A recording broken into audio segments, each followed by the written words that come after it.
ഗാസയിൽ ആക്രമണം തുടർന്ന് ഇസ്രായേൽ. ഇന്നലെ നടത്തിയ ആക്രമണങ്ങളിൽ 46 പലസ്തീനുകൾ കൊല്ലപ്പെട്ടു. ഗാസ സിറ്റിയിലെ അഭയാർത്ഥി ക്യാമ്പിലെ ബോംബാക്രമണത്തിലാണ് 19 സ്ത്രീകളടക്കം 46 പേർ കൊല്ലപ്പെട്ടത്. അതേസമയം സ്വതന്ത്ര പലസ്തീൻ രാഷ്ട്രം നിലവിൽ വരുന്നത് തടയാൻ വെസ്റ്റ് ബാങ്കിൽ അധിനിവേശം വ്യാപിപ്പിക്കുമെന്ന് ഇസ്രായേൽ പ്രധാനമന്ത്രി ബെഞ്ചമിൻ നെതന്യാഹു പ്രതികരിച്ചു. UK അടക്കമുള്ള രാജ്യങ്ങൾ സ്വതന്ത്ര പലസ്തീൻ രാഷ്ട്രത്തെ അംഗീകരിക്കുമെന്ന് വ്യക്തമാക്കിയതിന് പിന്നാലെയാണ് നെതന്യാഹുവിന്റെ പ്രതികരണം. MG മിഥുൻ നമുക്കിപ്പം തുടരുകയാണ്. മിഥുൻ, ഗാസയിൽ നിന്ന് നമുക്ക് ഈ രക്തച്ചൊരിച്ചിലിന്റെ നിലവിളികളുടെ വാർത്തകൾ മാത്രമേ റിപ്പോർട്ട് ചെയ്യാനുള്ളൂ എന്ന അതിദയനീയമായ സാഹചര്യമാണ്.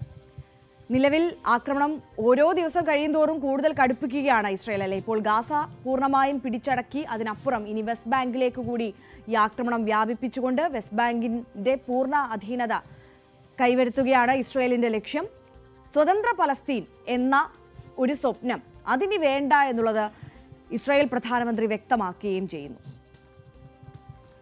തീർച്ചയായും ആ ഒരു രീതിയിലേക്ക് തന്നെയാണ് കാര്യങ്ങൾ പോവുകയും ചെയ്യുന്നതെന്നുള്ളതാണ്. ഇന്നലെ ലോക സമാധാന ദിനമായിരുന്നു. ഈ ദിനത്തിൽ പോലും തന്നെ അതിരൂക്ഷമായിട്ടുള്ള ആക്രമണമാണ് ഇസ്രായേലിന്റെ ഭാഗത്തു നിന്നുണ്ടാവുകയും ചെയ്തത്. അതിലാണ് ഈ പറയുന്ന 46 പലസ്തീൻകാർ കൊല്ലപ്പെടുന്ന ഒരു സ്ഥിതിവിശേഷത്തിലേക്ക് കാര്യങ്ങൾ പോവുകയും ചെയ്തു. പ്രത്യേകിച്ച് അഭയാർത്ഥി ക്യാമ്പിന് നേരെയായിരുന്നു ഈ ആക്രമണം ഉണ്ടായത് എന്നുള്ളതാണ് വളരെ ഞെട്ടലുളവാക്കുന്നത്. കാരണം തങ്ങൾ സുരക്ഷിതമാണ് എന്ന് കരുതി താമസിച്ചിരുന്ന അവിടുത്തെ പലസ്തീൻകാർ താമസിച്ചിരുന്ന അഭയാർത്ഥി കേന്ദ്രത്തിലേക്കാണ് ഈ ആക്രമണം അഴിച്ചുവിടുകയും വലിയ ബോംബറുകൾ വന്ന് പതിക്കുകയും ചെയ്തു. ഇതിൽ 19 സ്ത്രീകളടക്കം 46ഓളം പേർ കൊല്ലപ്പെട്ടതായിട്ടുള്ള ഔദ്യോഗിക സ്ഥിരീകരണമാണ് അവിടെ നിന്ന് നമുക്ക് പുറത്തു വരികയും ചെയ്യുന്നത്. എന്തായാലും ഇതിനോടകം തന്നെ മരിച്ചവരുടെ എണ്ണം, അതായത് ഔദ്യോഗിക കണക്കനുസരിച്ച് 65,268 പേർ ഔദ്യോഗികമായി ഈ ഒരു ഇസ്രായേലിന്റെ ക്രൂരതയിൽ മരണപ്പെട്ടിട്ടുണ്ട് എന്നുള്ള വിവരങ്ങൾ കൂടി പുറത്തു വരികയും ചെയ്യുന്നു. മറ്റൊന്ന്, ഈ 4 ലക്ഷത്തോളം ആളുകൾ ഇതിനോടകം തന്നെ പലായനം ചെയ്തിട്ടുണ്ട്. പക്ഷേ ഇപ്പോഴും ഗാസ സിറ്റിയിൽ ഹൃദയഭാഗത്ത് 6 ലക്ഷത്തോളം പേർ ഇപ്പോഴും ഇവിടെ തുടരുകയാണ് എന്നുള്ളതാണ്. എങ്ങോട്ടേക്ക് പോകുമെന്നുള്ള ചോദ്യം ഇപ്പോഴും ഉയരുന്നുണ്ട്. അവരെവിടേക്ക് പോകും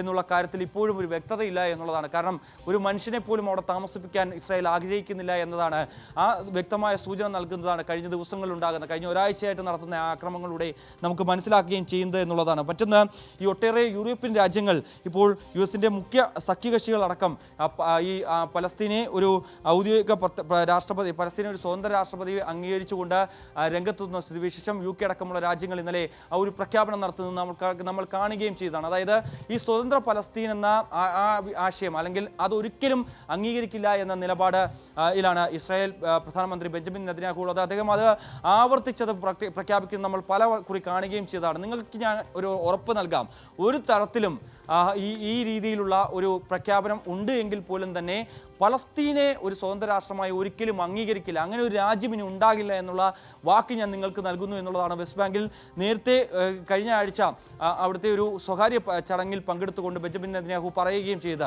ആ രീതിയിലാണ് ഇപ്പോൾ ഈ UK അടക്കമുള്ള രാജ്യങ്ങളുടെ പ്രതികരണം വന്നതിന് തൊട്ടു പിന്നാലെ ബെഞ്ചമിൻ നെതന്യാഹുവിൻ്റെ ഒരു പ്രതികരണം വരികയും ചെയ്യുന്നത്. അതായത് ഈ തീവ്രവാദത്തിന്, അതായത് ഒക്ടോബർ 7 നടത്തിയ ആ ഒരു തീവ്രവാദത്തിന് നൽകുന്ന ഒരു പങ്ക്, അല്ലെങ്കിൽ ഒരു സമ്മാനം എന്ന രീതിയിൽ മാത്രമാണ് ഞങ്ങൾ ഇതിനെ കാണുന്നത്, നിങ്ങളുടെ ഈ ഒരു പ്രഖ്യാപനത്തെ കാണുന്നത്. ഇതിനുള്ള മറുപടി അടുത്തയാഴ്ച US സന്ദർശനത്തിന് ശേഷം നൽകാമെന്നാണ് ബെഞ്ചമിൻ നെതന്യാഹു പറയുന്നത്. വെസ്റ്റ് ബാങ്ക് അധിനിവേശം അത് അതിരൂക്ഷമായി തുടരാനുള്ള സാഹചര്യം കൂടി വഴിതെളിയുന്നു. അതിനുള്ള നടപടികളിലേക്ക് തങ്ങൾ പോവുകയും ചെയ്യുമെന്ന് കൂടി ആവർത്തിച്ച് ബെഞ്ചമിൻ നെതന്യാഹു വ്യക്തമാക്കുന്നു എന്നുള്ളതാണ് ഇതിൽ ഏറ്റവും പ്രധാനപ്പെട്ട കാര്യം. അതായത് ഒരു തരത്തിലും പലസ്തീനെ ഒരു രാജ്യമായി കണക്കാക്കാൻ, അല്ലെങ്കിൽ അങ്ങനെ ഒരു രാജ്യം ഇനി ഈ ലോകഭൂപടത്തിൽ ഉണ്ടാകാൻ പാടില്ല എന്ന ഒരു ഉറച്ച ലക്ഷ്യത്തോടു കൂടിയാണ് ഇപ്പോൾ ഇസ്രായേൽ മുന്നോട്ട് പോകുന്നത് എന്നുള്ളത് തന്നെയാണ്. അതിനുവേണ്ടിയുള്ള കടുത്ത നടപടികളിലേക്ക് വരും ദിവസങ്ങളിൽ കടന്നേക്കുമെന്നുള്ള വ്യക്തമായ സൂചനകൾ കൂടിയാണ് ഇസ്രായേൽ പ്രധാനമന്ത്രി നൽകിക്കൊണ്ടിരിക്കുന്നത്. ആര്യ, തീർച്ചയായും ബെഞ്ചമിൻ നെതന്യാഹു നേരത്തെ തന്നെ വ്യക്തമാക്കിയ ഒരു കാര്യമാണ്,